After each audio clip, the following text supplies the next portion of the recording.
तो सुबह के अभी 5:17 हो गए हैं और आज योगा डे भी है और फादर्स डे भी है। लेकिन योगा डे के दिन मैं बाहर नहीं जा पा रहा हूँ, जो कि बाहर बारिश हो रही है और वैसे भी योगा करना भी अलाउड नहीं है पार्क्स में। ऐसा भी है हमारे एरिया में, आपके एरिया का नहीं पता। तो मैंने सोचा एक टॉपिक ही बना लेता हूँ। मैं सोचा एक चैप्टर ही कंप्लीट कर देता हूँ आज सुबह सुबह, जो बायोलॉजी का है, चैप्टर नंबर 7 हमारी एनसीईआरटी बुक का जो है, और कंट्रोल एंड कोऑर्डिनेशन इस चैप्टर का नाम है। तो चलिए देखते हैं इस चैप्टर में क्या क्या है। कंट्रोल बोले तो अपन कैसे कंट्रोल करते हैं, जैसे आप पबजी गेम या फिर किसी भी चीज़ को कंट्रोल करते हैं, इसी के बारे में है। तो सबसे पहले यहाँ पे मैंने लिखा हुआ है, यहाँ पे different organ work together in an organism to carry out different function, यानी अपने बॉडी के डिफरेंट पार्ट डिफरेंट फंक्शन करते हैं। जैसे बायोलॉजी का अपन फर्स्ट चैप्टर ही पढ़े थे, उसमें स्टमक का काम अलग था, लंग्स का काम अलग था, हार्ट का काम अलग था, यानी अलग अलग। अपने हैंड का काम अलग है, लेग्स का काम अलग है, यानी अपने बॉडी में जितने में इंटरनल हो या एक्सटर्नल पार्ट हो, उनके सबके फंक्शन अलग अलग है। दिस इज़ नोन एज, क्या बोलते हैं इसको, सब मिल के काम करते हैं, उसको क्या बोलते हैं, कोऑर्डिनेशन, है ना। उसका प्रॉपर, जैसे कोऑर्डिनेशन कैसे स्टमक से फूड नीचे आता है, फिर ऐसे हर चीज़ यानी कोऑर्डिनेशन होता है पूरा उसका। जैसे कि हार्ट वाला था, हार्ट से लंग्स में डीऑक्सीनेटेड ब्लड जाती है, फिर ऑक्सीनेटेड आती है, वो पूरा कोऑर्डिनेशन चलता है बॉडी में हमारी। और क्या लिखा हुआ है, proper control and coordination is necessary to carry out the essential function of the life process. तो अपने लाइफ चलने के लिए ये कोऑर्डिनेशन बहुत ज़्यादा ज़रूरत है हमारे को, उसके बिना अपन नहीं जी सकते। जैसे पबजी गेम में भी हम नहीं जी सकते बिना कोऑर्डिनेशन के, वरना सामने वाला बंदा आपको उड़ा भी सकता है। चलिए वो तो अलग बात है, हम कोऑर्डिनेशन की बात कर रहे हैं यहाँ पे। और अब यहाँ पे बात हो रही है, यहाँ पे एनिमल नर्वस सिस्टम, यानी जानवरों की, गाय बैल की बात नहीं हो रही है, ह्यूमन बींग की बात हो रही है यहाँ पे। तो मेनली ह्यूमन बींग के बारे में ही पढ़ना है अपन को ये चैप्टर में। तो यहाँ पे क्या लिखा है, animal nervous system consist of specialised nerve cell. तो अपनी बॉडी में क्या रहती है, नर्व सेल रहती है, ऑल्सो नोन एज न्यूरॉन्स। क्या बोलते हैं उसको हम, न्यूरॉन्स। क्लास 9 में भी पढ़ा होगा आपने, जिसने नहीं पढ़ा वो क्लास 9 की वीडियो देख सकते हैं। एक टिपिकल न्यूरॉन कंसिस्ट ऑफ, क्या रहता है उसमें, सेल बॉडी रहता है, एक्सॉन रहता है, डेंड्राइट्स रहते हैं, सेल बॉडी रहते हैं, और सेल बॉडी में क्या रहता है, न्यूक्लियस रहता है। Dendrite detects the information from the environment. तो जो डेंड्राइट्स का काम क्या रहता है कि इंफॉर्मेशन को इन्वायरमेंट से कैचअप करके, this information pick by the dendrite tips and set off to the electrical impulse, और इम्पल्स के थ्रू वो दूसरे बॉडी के पार्ट में पहुंचाते जाता है।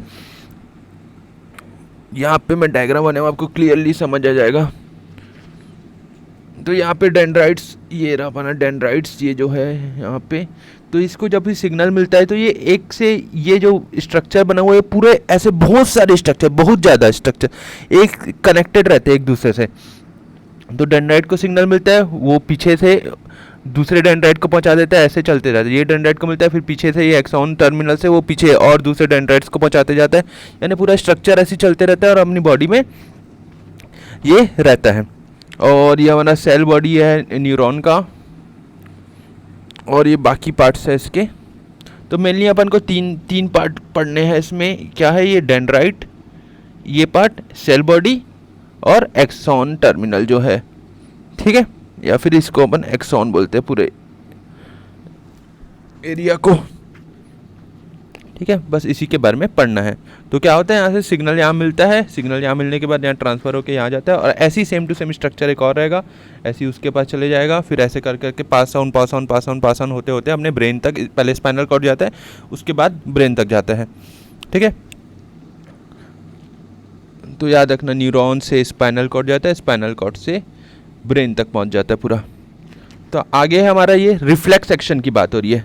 तो क्या लिखा है, sudden response to some environment stimulus is known as reflex, यानी कि इन्वायरमेंट में कुछ चेंजेस आ रहे हैं अपने आसपास, तो उसके कारण जो अपन रिफ्लेक्स एक्शन देते हैं। जैसे कि फॉर एग्जांपल लिखा है, we sudden take off our hand from the flame without thinking, यानी कि अगर अपन मोमबत्ती में या किसी गर्म चीज़ में, यानी मान लो गर्म कुछ गैस है, गैस में आपका हाथ लग गया, आप कुछ बना रहे हैं, तो आप तुरंत अपना हाथ हटा देंगे तो उसको क्या कहते हैं हम, रिफ्लेक्स एक्शन। ऐसा इसमें क्या होता है कि वो ब्रेन तक सिग्नल नहीं पहुंचाता है, वो स्पाइनल कॉर्ड ही उसको ऑर्डर दे देता है कि तुरंत उसको हटा दो। यानी कि इतना मिनी यानी पॉइंट कुछ सेकेंडों में ये काम हो जाता है, यानी कि जैसे ही पता चलता है गर्म है तुरंत हाथ हट जाता है। यानी वो ब्रेन तक सिग्नल नहीं पहुंचाता है, स्पाइनल कॉर्ड ही उसको ऑर्डर दे देता है कि हाथ हटाना है, यहाँ पे गर्म है। तो यहाँ पे बात हो रही है रिफ्लेक्स आर्च की। तो क्या लिखा है, sensory neuron synapse in the spinal cord before it pass to the brain, this pathway known as reflex arch. तो मैंने जो प्रोसेस बताया अभी स्पाइनल कॉर्ड तक पहुँचता है और वही उसको ऑर्डर दे देता है हटाने के लिए, तो उसी को कहते हैं रिफ्लेक्स आर्च कहते हैं। और यहाँ पे मैंने एक डायग्राम भी बनाया हुआ है आपको समझाने के लिए। तो यहाँ पे क्या लिखा हुआ है, स्टिमुलस ये वाटर है, ये रिसेप्टर है अपना, एक रिसेप्टर जहाँ से अपन रिसिप्ट कर सकते हैं, आई से अपनी स्किन है, अपना नोज है। सेंसरी न्यूरॉन से यहाँ ब्रेन तक जाता है, फिर अपन डिसीजन मेकिंग लेते हैं। मान लो अपने डिसीजन लिया कि पानी के गिलास को उठाना है, तो रेस्पॉन्स के ये क्या अफेक्टर अपनी मसल की मदद से अपने गिलास को उठाया, तो ये पूरा ब्रेन तक जाता है, उसके बाद होता है। यानी ब्रेन तक, अगर ब्रेन तक नहीं जा पा रहा है तो वो इंसान कुछ काम नहीं कर पाएगा फिर।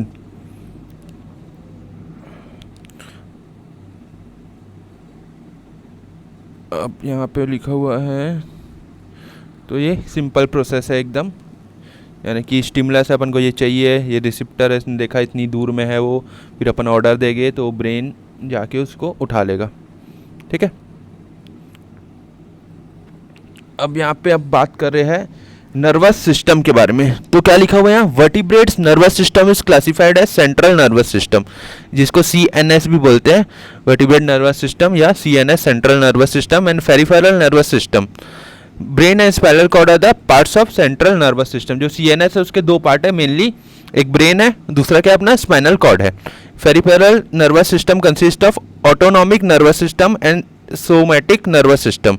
ऑटोनॉमिक नर्वस सिस्टम कंसिस्ट क्या क्या रहता है इसमें, स्पाइनल नर्व और कैरिनिवल वेन्स, यानी पूरा जो सिस्टम रहता है उसको हम क्या क्या कह सकते हैं कि उसमें क्या क्या रहते हैं, स्पाइनल नर्व्स रहते हैं और कैरिनियल नर्व्स रहते हैं। अब आगे हम बात करते हैं ये ह्यूमन ब्रेन के बारे में।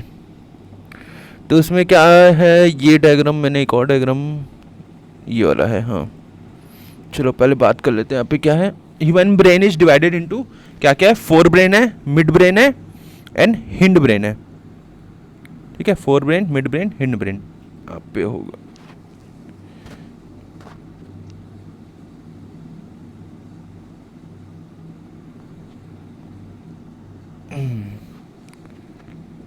तो सबसे पहले यहाँ लिखा हुआ है, forebrain consist of cerebrum, hypothalamus and thalamus. तो सबसे पहले यहाँ लिखा हुआ है, forebrain consist of cerebrum, hypothalamus and thalamus. ये रहा सेरिबरम, हाइपोथैलेमस और ये रहा थैलेमस। तो ये जो एरिया है इसको हम क्या कहते हैं, फोर ब्रेन। ठीक है, उसके बाद नेक्स्ट है, फोर ब्रेन इज स्पेशलाइज्ड इन किससे, हियरिंग, यानी सुनाई जो अपन को देता है, या साइट या स्मेल, यानी सुनाई देता है, दिखाई देता है, या अपन स्पेल कर बाद वो किसका काम है, फोर ब्रेन की वजह से होता है। It also control voluntary movement in our body such as movement of leg muscle, यानी चलने फिरने के लिए भी यही फोर ब्रेन ही जिम्मेदार है, उसके बिना अपन नहीं चल सकते। Centre for hunger is also located in separate part of, यानी कि अपन को भूख भूख लगती है वो किसमें, किसके कारण होता है, फोर ब्रेन के कारण ही होता है, फोर ब्रेन में ही सिग्नल जब मिलता है तभी होता है। उसके बाद है सेरिब्रम और द सेरिब्रल, आज क्या हो रहा है, कितना टाइम हो गया, वैसे हो चुका है 5:25। ठीक है, मैं जल्दी जल्दी कंप्लीट करता हूँ। तो यहाँ पे लिखा हुआ है, हाँ तो कहाँ थे हम थे यहाँ पे, cerebrum centre for hunger is also located in separate part of forebrain. उसके बाद सेरिब्रम और the cerebral cortex consist of four lobes, क्या है, parietal lobe, temporal lobe, occipital lobe and frontal lobes, यानी ये जो बने हुए हैं इसको अपन चार पार्ट में डिवाइड कर सकते हैं, ब्रेन के जो पार्ट्स हैं उनको, ये फ्रंटल लोब, पेरिशियल लोब, ये ऑक्टिपियल लोब और ये टेम्पोरल लोब। ये सब के अलग अलग काम वर्क्स है। यहाँ पे वही लिखा हुआ है फिर से,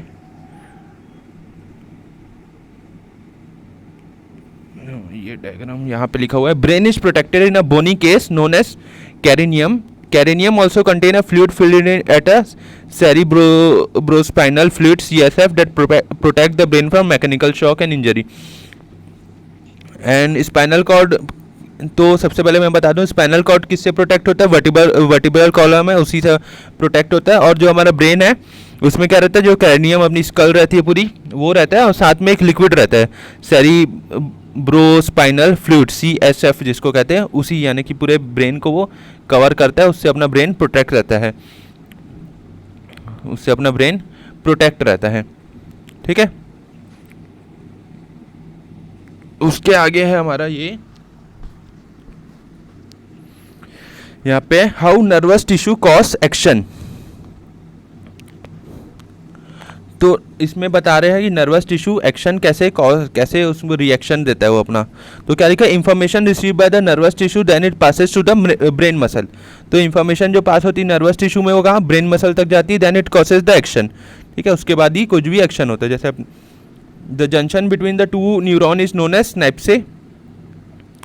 तो दो न्यूरॉन के बीच में जो जगह रहती है उसको क्या बोलते हैं, synapse. The information pass from one neuron to another neuron via electrical और केमिकल ट्रांसमिशन के थ्रू सिग्नल ब्रेन तक पहुंचता है. ठीक है. तो इसमें यही बताने की कोशिश कर रहे हैं कि ब्रेन तक सिग्नल इलेक्ट्रिकल ट्रांसमिशन से पहुंचता है वो, और जो एक न्यूरॉन से दूसरे न्यूरॉन के बीच में जगह रहती है उसको वो क्या बोलते हैं, स्नाइप्से बोलते हैं. उसके बाद बात होती है कोऑर्डिनेशन इन प्लांट. तो यहाँ लिखा हुआ है प्लांट दो do not have nervous system और मसल्स. तो प्लांट के पास वैसा नर्वस सिस्टम नहीं है जैसे हमारे पास है ह्यूमन बींग के पास, but they also respond toward the stimulus. For example when we touch mimosa, touch me not plant. जब मिमोसा आता है, एक प्लांट है जो टच मी नॉट यहाँ पे बना हुआ है, जो उसका अगर टच करेंगे तो उसकी लीव्स क्या हो जाती है, फोल्ड अप हो जाती है. तो एक ये है. ठीक है. स्टिमुलस लोग के लिए जब टच करते हैं तो फिर है there are two type of movement in plant dependent on growth and independent of growth, but no growth occur so it does not involve any growth. So it does not involve any growth, but movement of seedling is due to the growth. Plant convey information from cell to cell through electrical chemical means. तो यहाँ पे ये बता रहा है कि plant कैसे अपना सिग्नल ट्रांसफर करता है इलेक्ट्रिकल केमिकल मीन से, और उसी से वो ग्रो होता है, या फिर उसी से ही वही जो मिमोसा का प्लांट है या टच मी नॉट प्लांट है उसी के कारण वो क्या होता है, फोल्ड अप हो जाता है. तो आगे हम पढ़ते हैं अब इसी में, आगे हम पढ़ते हैं इसी में. ये यहाँ पे इसको मैं हटा देता हूँ अब. तो यहाँ पे हम प्लांट्स के कुछ हार्मोन के बारे में पढ़ने वाले. तो सबसे पहले ये ऑक्सीन हार्मोन, ऑक्सीन. तो ये क्या करता है, help in the growth of plant tissue. तो प्लांट टिश्यू के ग्रोथ के लिए जो हार्मोन है वो क्या है, ऑक्सीन नाम है. उसके बाद साइटोकिन. साइटोकिन क्या करता है, सेल डिविजन और डिले एजिंग ऑफ सेल, यानी सेल डिवीजन का काम करता है और सेल को ज़्यादा लॉन्ग लाइफ जिए, इसके कारण ये साइटोकिन जिम्मेदार है. उसके बाद गिबरेलिन्स, ये क्या करता है, help in growth of stems, stem के ग्रो करने के लिए, इनिशिएट सीड्स जर्मिनेशन में, और फ्लावरिंग फूल वूल के लिए, और सेल डिवीजन के लिए आफ्टर जर्मिनेशन, ये जिम्मेदार है. उसके बाद एबिस्कियस एसिड, ये क्या करता है, inhabits growth and cause wilting of leaves, promotes dormancy of birds and seeds. तो बर्ड्स एंड सीड्स के जो ज़्यादा नहीं ग्रो हो जाए उसके लिए ये यूज़ होता है. ठीक है. ज़्यादा ग्रो नहीं हो जाए कुछ, उसको ये रोकता है.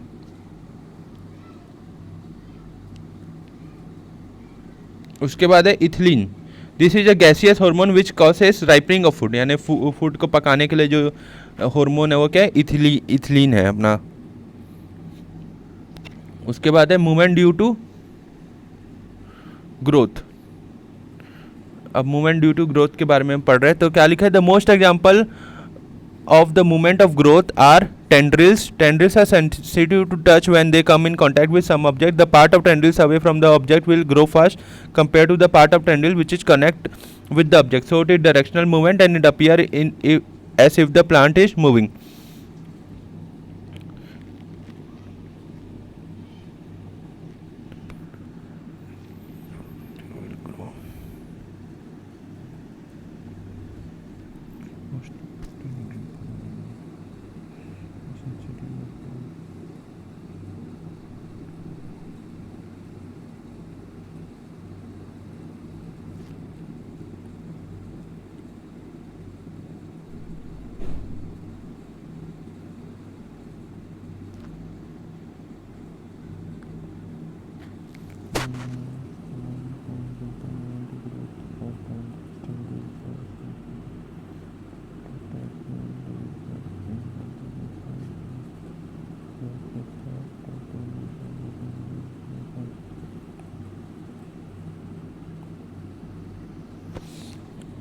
तो मैं कहीं चले गया था, तो आज का वीडियो हम यहीं पे ख़त्म करते हैं। नेक्स्ट पार्ट में हम देखेंगे आगे का चैप्टर।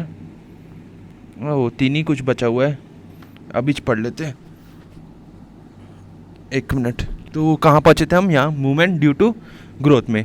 तो ये क्या लिखा हुआ है यहाँ पे? The most common example of movement of growth are tendrils. तो टेंड्रिल्स क्या है? मोस्ट इंपॉर्टेंट जो प्लांट में ग्रोथ है उसका एग्जाम्पल है। तो क्या लिखा है यहाँ पे? Tendrils are sensitive to touch. कैसे वो सेंसिटिव टू टच है? When they come in contact with some object. और आगे लिखा हुआ है the part of tendrils away from the object will grow fast. तो ऐसा जो भी पार्ट है जो टेंड्रिल्स से दूर है वो क्या फास्ट ग्रो करेगा?